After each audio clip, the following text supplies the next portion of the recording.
Semakin panas, informasi seputar dunia fotografi dan videografi semakin membara dan Shutter News hadir untuk membantu kalian agar selalu up to date dengan kabar terbaru.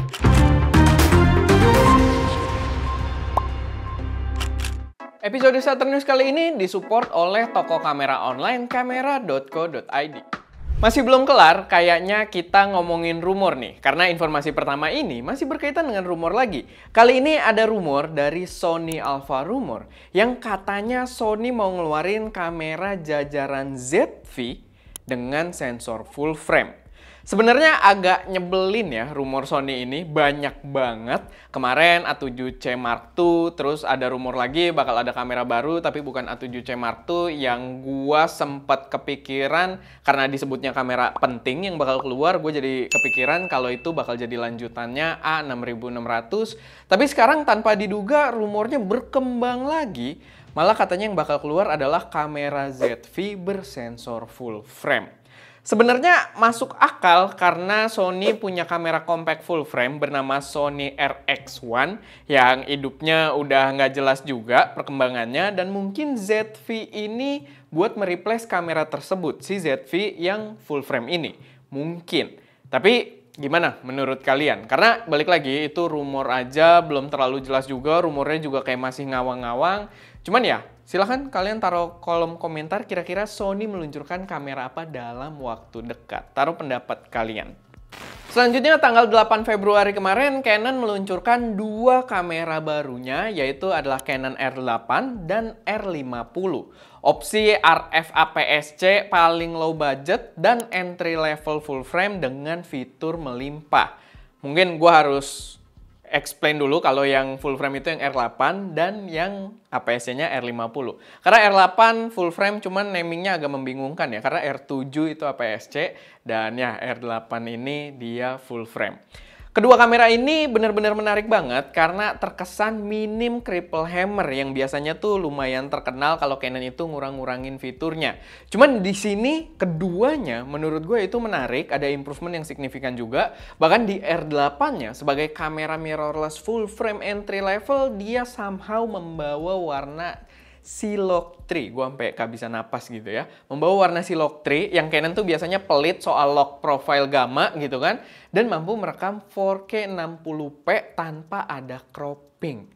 Wow, menurut gue generasi ini bakal bener-bener racun banget. Karena kalau kita lihat, dia disebut-sebut sebagai penggantinya Canon EOS RP. Dan Canon EOS RP, begitu kalian ubah videonya ke 4K, itu busuk langsung ya. Karena dia langsung cropping, nggak perlu 60p. Normalnya aja 4K 30p gitu ya, itu langsung cropping dan dual pixel AF-nya mati kalau di EOS RP. Jadi di R8 ini menurut gue bener-bener all out gitu Canon. Sayangnya video pembahasan gue dari masing-masing kameranya yang agak lebih mendalam itu belum tayang ya. Jadi silahkan kalian tungguin aja biar nggak ketinggalan informasi yang lebih lengkap seputar plus dan minus dari kedua kamera tersebut. Gue usahakan bisa cepet tayang setelah Shutter News ini.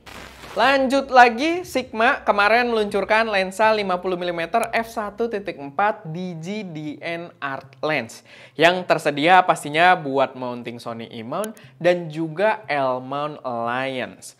Buat yang nggak tahu, L-mount Alliance itu isinya Sigma, Leica, dan juga Lumix. Kehadiran ini memperkuat statement kalau Lumix S5 Mark II semakin mengancam keberadaan Sony A7 IV. Yang by the way, nggak ada di sini ya? Lo bawa ya kemarin ya?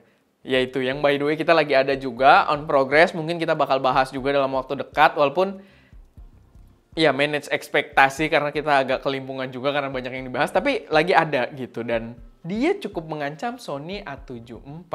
Karena masalah ekosistem nggak perlu puyeng kayak jajaran RF-nya Canon atau Z-mount-nya si Nikon. Walaupun Z-mount udah lebih oke juga sih karena Tamron juga bikin lensa Z-mount, setahu gue ada gitu walaupun masih sedikit.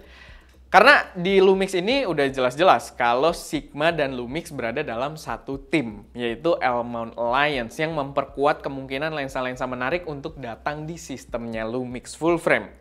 Mengutip dari dpreview.com, lensanya ini sendiri bakal available sekitar akhir Februari dengan MSRP $849.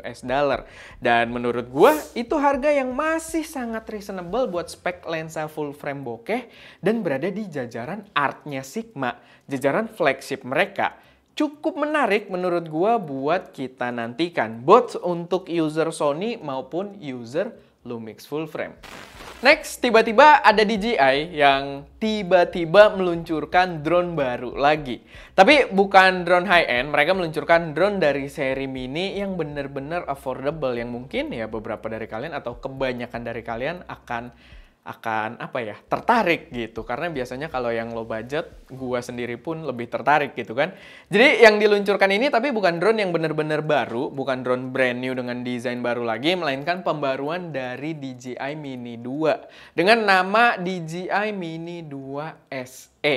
Drone ini kecil banget, gampang buat dibawa-bawa kayak si Mini 2 dan dibanderol dengan harga yang sangat menggoda buat kalian yang mungkin masih baru dan mau coba bereksperimen dengan footage drone.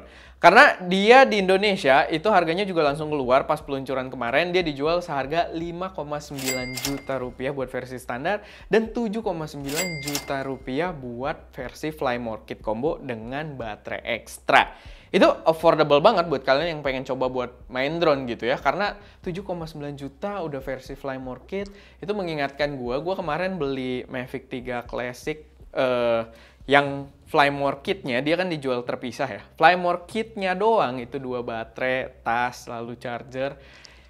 Itu 7,5 guys, gitu. Jadi di sini kalian dapat a whole complete drone, udah Fly More Kit buat kalian yang pengen travel karena drone-nya juga gampang buat dibawa-bawa gitu kan.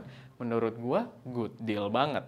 Terakhir ini ada Nikon yang gak mau ketinggalan momen hangat dunia foto video sepertinya.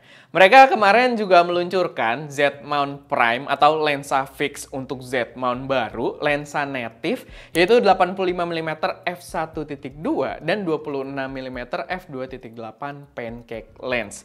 Jadi yang 26 ini dia tipis banget ya, buat vlogger-vlogger yang pengen simple itu cocok banget. Apalagi bukaannya juga lumayan di 2.8 gitu kan. Jajaran lensa pelengkap kalau kalian adalah pengguna kamera mirrorless Z system. Katanya dia ini bakal available itu di bulan Maret, di mana yang 26mm f2.8 pancake lens itu dijual seharga $499 di luar sana, dan 85mm f1.2 itu dijual seharga $2.799. Dan ya, itu harga yang sangat normal buat pilihan lensa native dengan spek yang ditawarkan. Mungkin nggak fair karena speknya beda, tapi emang di satu sisi itu membuat harga Sigma yang tadi kita bahas jadi jauh lebih menarik. Tapi yang Sigma itu nggak ada buat Z-mount ya, masih adanya buat Sony E-mount dan si Lumix L-mount ini. Dan ya, paling segitu aja sih beberapa informasi yang bisa gue sampaikan di Shutter News kali ini. Semoga bermanfaat, semoga bisa jadi referensi buat teman-teman semua. Kalau misalkan ada koreksi, saran, atau kalian punya informasi tambahan yang mungkin menarik buat teman-teman yang lain, silahkan taruh aja semuanya di kolom komentar. Dan jangan lupa juga cek episode jalan-jalan kita, Creative Adventure, kalau belum nonton, karena lumayan seru juga gitu ya, kalau kalian lagi nyari tontonan. Karena di situ seru lah intinya, kita jalan-jalan dan gue diare gitu. Tapi ya itu, setelah video ini silahkan meluncur ke sana kalau belum nonton. Oke, itu aja. Gue Erwin, di belakang kamera ada Ska, dan jangan lupa untuk berkarya.